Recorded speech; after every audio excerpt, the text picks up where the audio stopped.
Ever heard of Medusa, the snake-haired monster whose gaze turned men to stone? That's the story most of us know. But what if I told you that's not the whole story? What if the real monster in this myth isn't who you think it is? Today we're going to unravel the tragic tale of Medusa and ask a crucial question. Was she a monster or was she a victim? Let's rewind the clock. Before the snakes, before the stone gaze, Medusa was a mortal woman. Not just any woman, though. She was known for her breathtaking beauty, especially her magnificent hair.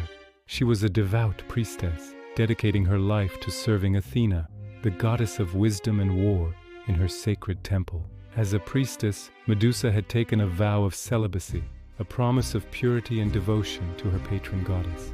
Her life was one of faith and service, living under the protection of one of the most powerful deities on Mount Olympus. She was admired, respected, and her future seemed bright.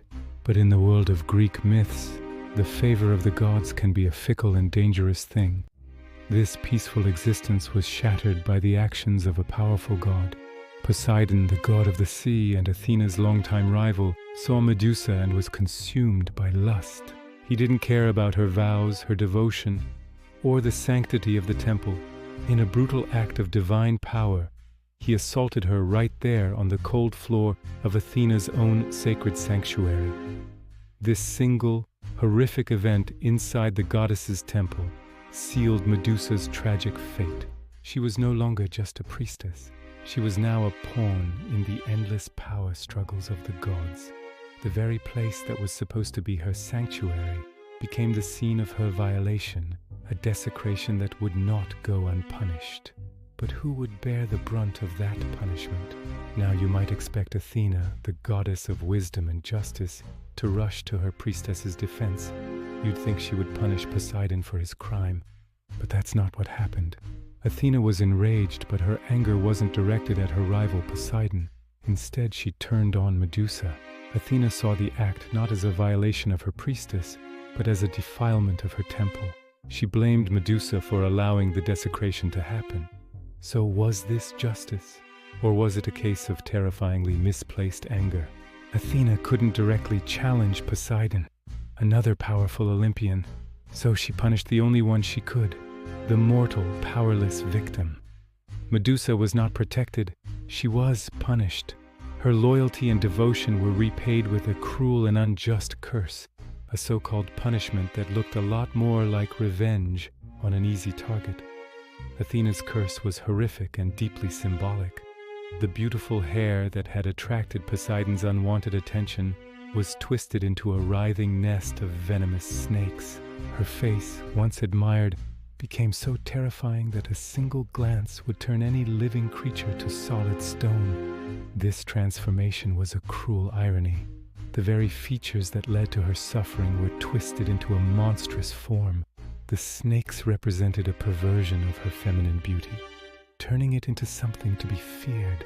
Her gaze, once capable of inspiring admiration, now brought only death and isolation. She was stripped of her beauty, her community, and her humanity, all because a god couldn't control his desires and another goddess couldn't control her rage. The curse was not just a punishment. It was a total erasure of the woman Medusa once was. From that moment on, Medusa's life became a living nightmare. Banished to a remote island, she was forced into complete isolation. People no longer saw the devout priestess or the beautiful woman. All they saw was a monster, a creature to be hunted and feared. Her stone gaze, meant to be her curse, became her only defense in a world that now saw her as a threat. Imagine the loneliness, the terror. Every living thing that met her eyes turned to stone, creating a grotesque garden of her victims around her. Her humanity was slowly chipped away, replaced by the fear and monstrosity that others projected onto her. She didn't choose to become a monster. She was made into one by circumstance, by injustice, by the gods themselves. Then comes the hero of our story, Perseus. He was sent on a seemingly impossible quest by a king who wanted him out of the way. His mission? To bring back the head of Medusa. Guided by the gods, including Athena herself, the very one who cursed Medusa, Perseus was given divine gifts. A mirrored shield, a sharp sword, and winged sandals.